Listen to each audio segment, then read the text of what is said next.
आप लोगों ने पेपर्स देखे होंगे और बनाए भी होंगे, लेकिन पेपर से पहले भी एक फॉर्मेट बनता है जिसमें क्लियरली लिखा होता है कि कितने एमसीक्यूज होंगे, कितने शॉर्ट क्वेश्चंस होंगे, कितने लॉन्ग क्वेश्चंस होंगे. That is table of specification. It is the simplest form of table of specification, जिसके अंदर सिर्फ और सिर्फ ये हो कि कितने एमसीक्यूज होंगे, कितने शॉर्ट क्वेश्चंस होंगे, आरआरक्यूज होंगे और कितने ईआरक्यूज होंगे. It is the simplest table of specification. ये असल में एक फॉर्मेट होती है, एक फॉर्मेट जिसके अंदर लिखा होता है कि कितने नंबर ऑफ क्वेश्चंस होंगे, इनके कितने मार्क्स होंगे वगैरह वगैरह. लेकिन अगर आप डिटेल्ड और एक स्टैंडर्डाइज्ड टेबल ऑफ स्पेसिफिकेशन बनाना चाहते हैं तो उसमें सिर्फ और सिर्फ नंबर ऑफ क्वेश्चंस नहीं होते, बल्कि आइटम्स से रिलेटेड या क्वेश्चन से रिलेटेड और भी बहुत सी बातें होती हैं. तो सबसे पहले तो ये समझते हैं कि टेबल ऑफ स्पेसिफिकेशन के अंदर कौन कौन सी चीज़ें हमें मिलेंगी, कौन कौन सी इंफॉर्मेशन हमें मिलेगी और इससे हेल्प हमें क्या मिलेगा. फिर कुछ सैम्पल्स टेबल ऑफ स्पेसिफिकेशन आप लोगों के साथ शेयर करेंगे कि हम जो डिस्कशन करेंगे तो अगर रियल सेंस में आप लोगों को कभी टेबल ऑफ स्पेसिफिकेशन बनानी पड़े, so how to develop that one. Table of specification हमें क्या क्या इंफॉर्मेशन प्रोवाइड करती है, जिसको प्रोग्राम में टीयूएस भी कहते हैं मुख्तसरन. Format for paper setting, paper setting का फॉर्मेट, कितने एमसीक्यूज होंगे, कितने आरआरक्यूज होंगे, कितने ईआरक्यूज होंगे. So it tells us about that one. Number 2, what key learning areas will be covered in the paper. Key learning areas, I think all of you know now कि हर एक subject को फिर further की learning areas पे divide किया गया है. English के लिए इफ यू रिमेंबर, सो हमने करिकुलम में पढ़ा था कि रीडिंग एंड राइटिंग है, रीडिंग एंड थिंकिंग है, राइटिंग स्किल थी, ओरल कम्युनिकेशन थी, लेक्सिकल एस्पेक्ट्स थे. इस तरह मैथमेटिक्स में जो मुख्तलिफ की लर्निंग एरियाज थे, सो वहाँ पर इंफॉर्मेशन हैंडलिंग थी, अलजेब्रा था, ज्योमेट्री थी वगैरह वगैरह. So these are the key learning areas. So TUS के अंदर इवन ये लिखा होता है कि कौन कौन से की लर्निंग एरिया से कितने कितने सवाल दिए जाएंगे. It is very much important कि आपका पेपर जो है सिर्फ एक की लर्निंग एरिया पे फोकस ना करे, बल्कि उसके अंदर जितने भी सब्जेक्ट के की लर्निंग एरियाज हैं. ये जो करिकुलम डॉक्यूमेंट मैंने आपको समझाया था उसका मेन मकसद यही था कि लेटर ऑन जब आप टीयूएस को डेवलप करें या पेपर डेवलप करें तो आप तमाम की लर्निंग एरिया से कुछ ना कुछ सवालात लेकर आएँ. सो कौन कौन से की लर्निंग एरियाज पेपर के अंदर कवर होंगे, these information are given. Number 3, ratio of different types of items. CRQs कितने होंगे और एमसीक्यूज कितने होंगे, ये इनकी रेशियो क्या होगी, इनके परसेंटेजेस क्या होगी, ये सारी की सारी डिटेल जो है क्वेश्चन पेपर के अंदर नहीं होता बल्कि टेबल ऑफ स्पेसिफिकेशन के अंदर होता है. वहाँ पे लिखा होता है कि एमसीक्यूज की तादाद कितनी होगी, शॉर्ट क्वेश्चन की तादाद कितनी होगी, सिर्फ तादाद का जिक्र होता है, और लॉन्ग क्वेश्चंस कितने होंगे. इसके अलावा अगर आप मजीद ऐड करना चाहें टेबल ऑफ स्पेसिफिकेशन के अंदर, so difficulty level of the items भी वहाँ पे मेंशन कर सकते हैं कि इजी कितने होंगे, उसमें मॉडरेट कितने होंगे और डिफिकल्ट कितने होंगे. आमतौर पर जो पेपर बनाया जाता है सो 20, 30 और 50 की रेशियो रखी जाती है. 20 जो है क्वेश्चंस आपके पास डिफिकल्ट होते हैं, 50 आपके पास मीडियम होते हैं जिसको मॉडरेट कहते हैं, और 30 आपके पास क्वेश्चंस आसान होने चाहिए. दोबारा से मैं बता दूं, जो भी आप पेपर डेवलप करें सो आपके क्लास लेवल के हिसाब से, देखिए एक क्लास के लिए एक आइटम डिफिकल्ट होगा, दूसरी क्लास के लिए वो आइटम आसान होगा या इजी होगा. तो चूंकि आपने खुद पढ़ाया हुआ है सो यू नो कि विच item is difficult, which is moderate and which is easy. Number 1. Number 2, अगर लार्ज स्केल पर आप कभी असेसमेंट करना चाहते हैं, I need your attention for this explanation. अगर लार्ज स्केल पर कभी आप असेसमेंट करना चाहें सो आप आइटम्स की पायलटिंग कर लें, और पायलटिंग से आपको पता चल जाएगा कि जिस क्वेश्चन को कम लोगों ने अटेम्प्ट किया तो डिफिकल्ट था, जिनको मेजॉरिटी ने कर दिया तो दैट वाज द इजी, और जिनको हाफ ने कर दिया, आधों ने कर दिया, आधों ने नहीं किया, so that is the moderate one. So piloting से आपको पता चल जाता है अगर आप लार्ज स्केल पर असेसमेंट कर रहे हैं. और स्कूल लेवल पर या क्लासरूम लेवल पर आपको कैसे पता चलेगा कि कौन सा सवाल डिफिकल्ट है बच्चों, वो तो आपने खुद पढ़ाए हुए है and you know the mental और understanding level of the students, वहाँ से आपको पता चल जाएगा So whenever developing a question paper later on, then for that purpose, if you are going to develop table of specification, तो even table of specification के अंदर आपने लिखना है कि इस पेपर के अंदर 30% क्वेश्चन जो होंगे वो इजी होंगे, जिसको हर बच्चा अटेम्प्ट कर सके जिसने थोड़ा भी पढ़ा हो। 50% मार्क क्वेश्चन वो होंगे जिनको जो दरमियाने बच्चे हैं वो एवरेज स्टूडेंट्स है तो वो उनको कर सकते हैं, और जो 20% आइटम्स होंगे सो वो होंगे जो कि ये बता जो जीनियस है तो वो इनको अटेम्प्ट कर सकें। इफ यू रिमेंबर आइटम्स के मुतालिक हमने एक कैरेक्टरिस्टिक पढ़ी थी और दैट वाज डिस्क्रिमिनेशन, कि आइटम्स ऐसे होने चाहिए जो डिस्क्रिमिनेट कर सके। डिस्क्रिमिनेशन क्या थी कि आपको ये डिस्क्रिमिनेशन, ये फर्क बता दे कि ये बच्चा जो है ये एवरेज का है, ये पुअर है और ये इंटेलिजेंट है, यानी इन बच्चों के बीच में वो फर्क कर सके, आइटम ऐसा होना चाहिए। सो यहाँ पर जो आइटम्स की आप तादाद लिखेंगे, जो डिफरेंट टाइप्स ऑफ आइटम्स आप देखेंगे डिफिकल्टी लेवल के हिसाब से, ये आपको बताएंगे कि लेटर ऑन जो पेपर अटेम्प्ट होगा तो आपने कौन से वाले बच्चों के लिए कितने आइटम्स रखे हैं। So remember this 20, 30 and 50% ratio. Then एक और चीज क्यूएस के अंदर जो है that is marks distribution in the paper. यहाँ पर तो बात थी कि कितने टाइप ऑफ क्वेश्चंस होंगे, कितने एमसीक्यूज होंगे वगैरह। यहाँ पर मार्क्स डिस्ट्रीब्यूशन भी दी जाती है कि एमसीक्यूज के लिए कितने मार्क्स होंगे और शॉर्ट क्वेश्चंस के लिए और लॉन्ग क्वेश्चंस के लिए कितने मार्क्स रखे जाएंगे। नाउ इट्स टीयूएस जिसका हमने जिक्र किया यहाँ पे कि ये इंफॉर्मेशन आपको टीयूएस से मिलती है, टेबल ऑफ स्पेसिफिकेशन से। अब इस टेबल ऑफ स्पेसिफिकेशन को आप देखें तो आपको एक क्वेश्चन भी नजर नहीं आ रहा रियल सेंस में जो क्वेश्चन होता है, जो आइटम, लेकिन it's a format. At first we studied it's a format for the paper setting.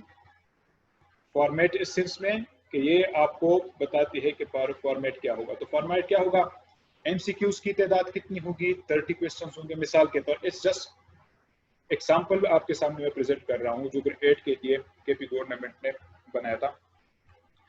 Science के लिए अगर टेबल ऑफ स्पेसिफिकेशन है टीयूएस है, सो एमसीक्यूज की तादाद 30, मार्क्स होंगे इनके लिए 30, हर एक आइटम के लिए मतलब एक एक मार्क होगा, और ओवरऑल पेपर के अंदर 40% एमसीक्यूज होंगे।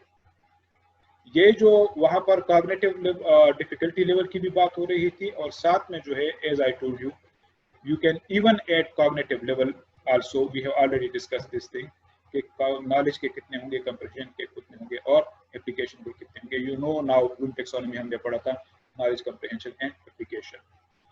इस तरह सीआरक्यू आपके पास जो होंगे including short question and long question, यहाँ पर दोनों को ऐड किया गया है। सो इकट्ठे जो है 60% ये मार्क्स होंगे, नंबर ऑफ क्वेश्चंस कितने होंगे और इनकी परसेंटेज 60 होगी। अब थोड़ा सा इसके डिटेल में जाते हैं।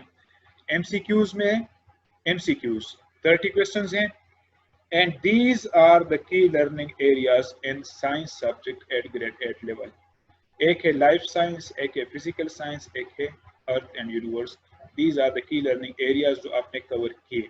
मिसाल के तौर पर अगर आपने एक की लर्निंग एरिया कवर किया और मंथली टेस्ट ले रहे हैं तो लाजिम बात है फिर सबका जिक्र नहीं होगा, सिर्फ एक की लर्निंग एरिया के मुतालिक सवाल आएंगे। अगर 2 किए हैं तो 2 के होंगे, 3 के हैं तो 2 के होंगे। इस तरह से शॉर्ट क्वेश्चंस है अगर सीआरक्यू से, sorry constructed response question, so life science, physical science and earth and universe. Number of questions कितने होंगे, एमसीक्यूज के 30 आएंगे, 9 लाइफ साइंस से आएंगे, 19 इनसे आएंगे, 2 इससे आएंगे, टोटल 30। 1 मार्क पर क्वेश्चन, ये नंबर आपके पास आ गए। इसको जरा समझें कि इन 30 में से 10 नॉलेज के क्वेश्चंस होंगे और 17 कंप्रिहेंशन के होंगे, और जो एप्लीकेशन लेवल के क्वेश्चंस है तो 3 होंगे। यही चीज फिर फर्दर इन पर डिवाइड की गई है कि अगर टोटल 9 है तो 9 में से 3 आएंगे, 5 आएंगे, 1, ये रेशियो निकाली गई है, और फिर 6, 1, 12 वगैरह वगैरह। This will be this type of questions, cognitive level इनका ये होगा। इस तरह सीआरक्यू अगर होंगे तो यहाँ पर हर एक क्वेश्चन के लिए कितने कितने मार्क्स होंगे, 3 मार्क्स, 4 मार्क्स होंगे, सो 4, 3, 12, इनकी परसेंटेज कितनी होगी वगैरह वगैरह। सो अगर आप टीचर को टेबल ऑफ स्पेसिफिकेशन दे दें और उनको बता दें कि इस फॉर्मेट के हिसाब से आप क्वेश्चंस डेवलप करके दे दें, it will be so much easy for him then to develop a paper on the basis of this table of specification. ये बेस प्रोवाइड करती है पेपर सेटर्स के लिए कि उन्होंने पेपर्स में कौन कौन से की लर्निंग एरियाज लेकर आने हैं, कौन कौन से की लर्निंग एरिया से कितने कितने क्वेश्चंस होंगे, उनके कितने कितने मार्क्स होंगे, और जो फर्दर फिर नॉलेज कंप्रिहेंशन एप्लीकेशन लेवल के कितने कितने सवाल होंगे. So it provides a base for the paper setters also. अब दोबारा देखते हैं जो इन्फॉर्मेशन हमने दी थी. Format for paper setting, key learning area कौन सी होंगी, कितनी रेशियो होगी, यहाँ पर डिफिकल्टी लेवल के साथ साथ आप ब्लूम टेक्सोनॉमी का कॉग्निटिव लेवल भी डाल सकते हैं, और मार्क्स डिस्ट्रीब्यूशन भी यहाँ पर आ गई कि मार्क्स कितने होंगे. Now look at some of the guidelines to develop Qs. ये तो मैंने एक फॉर्मेट आपके साथ शेयर किया, लेकिन अगर आप अपने स्कूल के लिए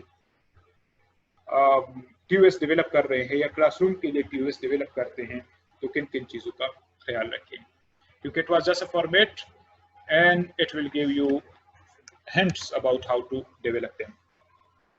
Number one, you have to keep in mind कि कितना आपने कंटेंट कवर करना है अपने एग्जाम के अंदर. एग्जाम से मुराद यहाँ पर टेस्ट लेंगे कि जो आप टेस्ट दे रहे हैं तो अपने किसी भी सब्जेक्ट का कितना कंटेंट आप कवर करेंगे, कितने पेजेस तक जाएंगे, तो उन पेजेस के अंदर जो जो फिर की लर्निंग एरियाज डिस्कस हुई होंगी तो आपने उन्हीं को ऐड करना है.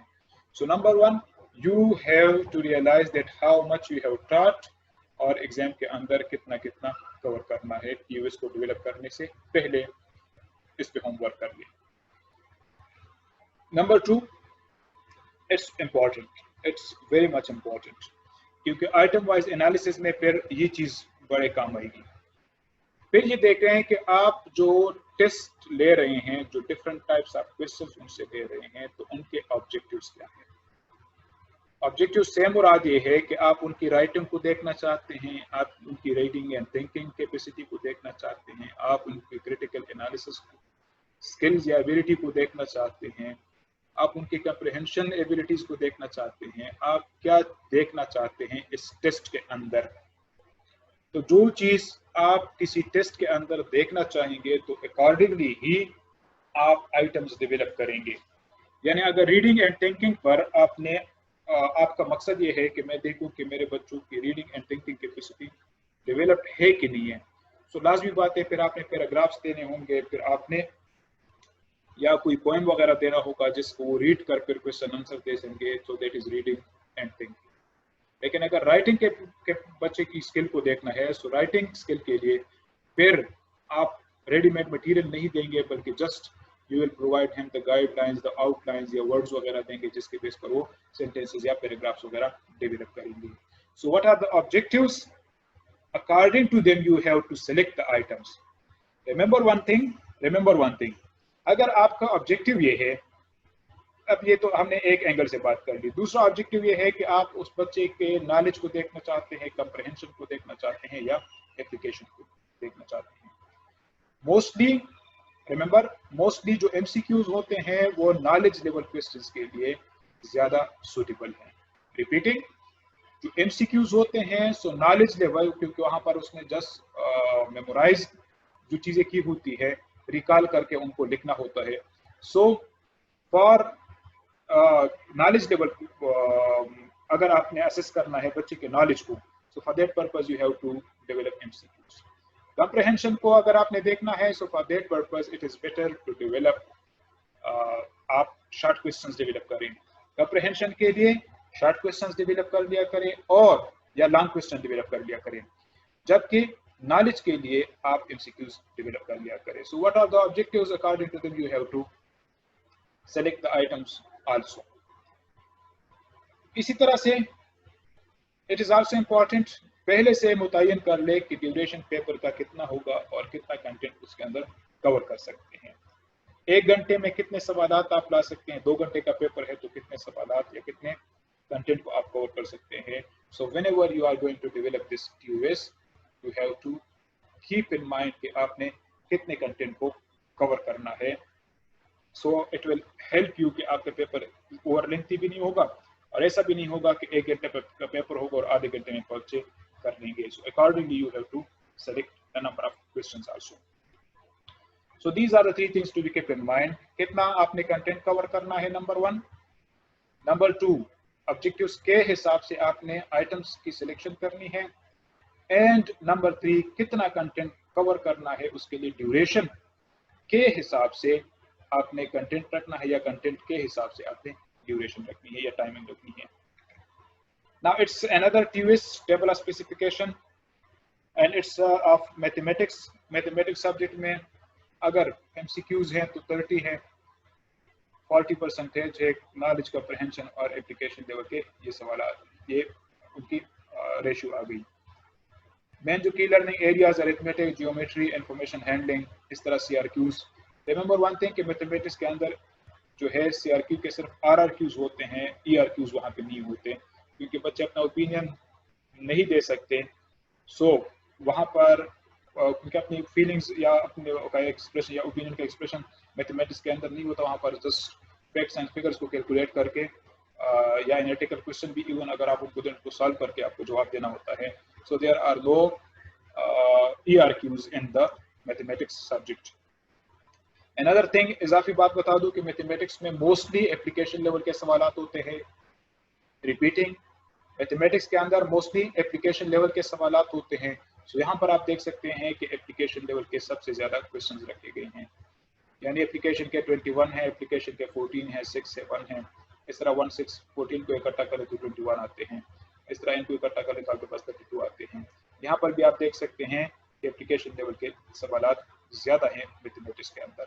इससे मुराद ये है कि आपने, इफ यू रिमेंबर, हमने असाइनमेंट मेथड में पढ़ा था कि आपने एग्जैक्टली वो चीज नहीं देनी पेपर के अंदर या असाइनमेंट या होम असाइनमेंट के तौर पर या होमवर्क के तौर पर जो आपने उनको करी, बल्कि थोड़ी सी डिफरेंट चीज देनी है. सो मैथमेटिक्स के अंदर भी ये है कि आपने जो पढ़ाया तो वो चीज ना दे बल्कि उसे थोड़ी डिफरेंट दे दे ताकि वो अपने नॉलेज को अप्लाई कर सके. It's of social studies. Now I think you know the format of the table of specification, so not going into details. यहाँ पर MCQs के मुतालिक लिखा गया है कि कितने होंगे. If the CRQ should be read as RRQs, RRQs कितने होंगे और ERQs कितने होंगे, उनके कितने कितने मार्क्स होंगे. It's of Urdu. उर्दू के पेपर में it should be read as RRQ, MCQs, RRQs और ERQs कितने होंगे, हर एक सवाल के लिए कितने कितने मार्क्स होंगे, की लर्निंग एरियाज कौन कौन सी होंगी, नॉलेज कॉम्प्रिहेंशन, एप्लीकेशन के कितने सवाल होंगे.